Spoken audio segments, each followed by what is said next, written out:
everybody, welcome back to Focus on Photos. I am Hannah. I am one of the library assistants here at the Scott County Public Library in Georgetown, Kentucky.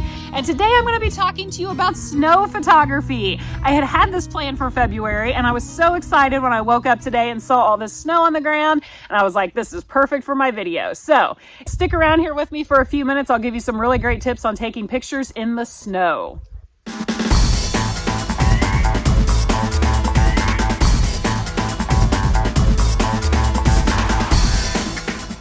So the biggest tip that I'm going to tell you on dealing with snow photos is to make sure that you set your white balance in your camera. That is super important. If you don't know how to do that, be sure to do an internet search or look in your camera's manual and you can look up how to set your white balance.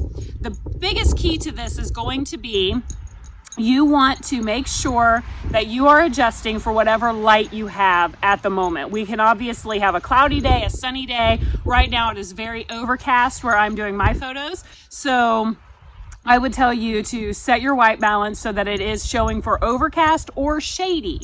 Now, when you set it, you can check and see which one you prefer. The shady is probably going to give you a little bit of an orangey glow, which you might like. Now, if you do the overcast, it's probably just going to even you out so that you can actually see the white of the snow for the color that it actually is. So if you don't set your white balance in the snow, your camera will automatically, if you have it on auto, will automatically expose to middle gray. And you don't want that because what you're going to end up with is either photos that look really gray and drab, or you're going to end up with photos that look blue. Now, if that's what you're going for, that's great. But if you want those bright, pretty white snow photos, then I would suggest making sure that you set your white balance. Now, if you're setting your camera to manual or aperture priority, I would recommend that you play around with your f-stop a little bit. Overexpose an f-stop or two and see what it does. It's probably going to brighten your photo up quite a bit, and you might really, really like that effect. So don't be afraid to play around with it and see what you get. All right, so the other thing I want to say is you're going to work with different conditions in the snow. You're either going to have snowing, you're going to have overcast, you might have the sun shining, you might have a little bit of everything. It might be one of those really big fluffy cloudy days where they're moving and you're going back and forth between cloudy and sunny. So what I would recommend is to know how to use your white balance enough that you can change that on the fly if you need to. And the other thing is, watch out for sun glare. The sun can obviously shine off of the snow pretty brightly. Now, it might make for a really cool effect where you get the little crystally look.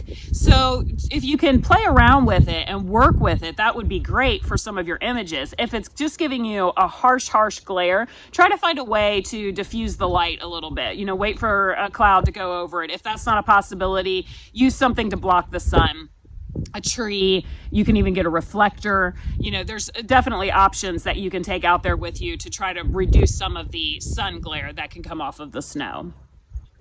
The other tip that I want to give you is to try to get out there early. I know that's not always a possibility for everybody, but if you can get out there and get pictures of undisturbed snow, it's so much prettier. Now, you can see around me, my dog's been running around and there's dog tracks all over the snow. That might be something that you don't mind at all. You might think it's cute. You might even want to do a cute snow picture of your dog's tracks in the snow. So, you know, and other animals, things like that. So I would just say that if you want that pretty undisturbed snow, make sure that you get out there early so that you can get that before other people and before animals have had a chance to mess it up as well. All right, so the other thing that I would say is contrast. Contrast is going to be huge to make your snow pictures pop. Everybody has seen a picture or has seen in person a red cardinal that is out in the snow, and it just really, really pops against it. It's so pretty. So you don't have to have a cardinal to make your picture really pop, but you can do green on a tree. You might even just do browns of a fence. Really any type of color at all. You could have somebody wear a bright jacket and walk through the snow, or snow boots, or, you know, whatever the case may be. But contrast really helps to make your image look great against that white backdrop. All right, now if you're doing pictures while it is actively snowing, and this is actually going to go for rain as well, I want you to keep in mind that active snowing is just like rain on your camera. It's going to melt the same. It's going to be the same amount of moisture on your camera. Obviously, could be different than a sprinkle to a downpour, but just keep in mind you're going to want to keep a bag or something of that nature to keep your camera dry. So make sure that you are prepared for that. Now, the other thing that you want to keep in mind when you're shooting in an active snowfall is that it could streak across your lens. So one, you got to keep your lens dry. But two, so I would keep lens wipes and a lens cap with me. But the other thing is work with a faster shutter speed. If you work with a faster shutter speed, you'll actually see the flakes or the droplets rather than that streaky effect across your images. The streaky effect is not as appealing simply because it can actually blur out a person's face. It could blur parts of your image, none of which are going to look the way that you want them to. Now, if you're going for that, then great, just use a slower shutter speed.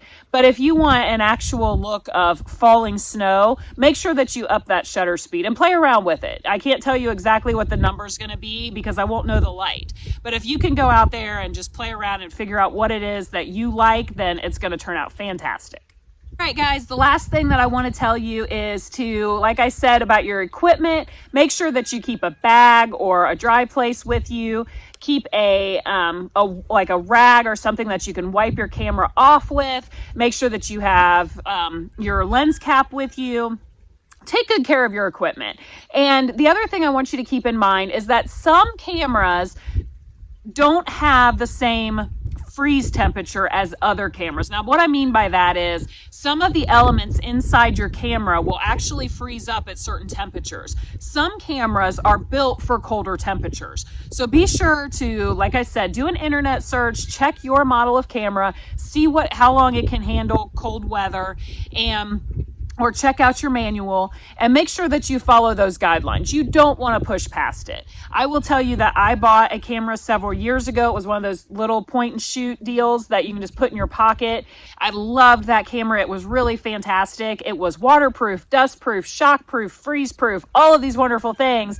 And the first time that I took it scuba diving, I didn't pay attention to how deep it could go. I just knew that I could take it scuba diving, and I didn't know that I had to keep it above 20 feet. So when I took it to 40 feet, I got about 10 photos and it's never turned on again. So I want you guys to keep in mind that your camera and your equipment does have limits, but get out there and enjoy it.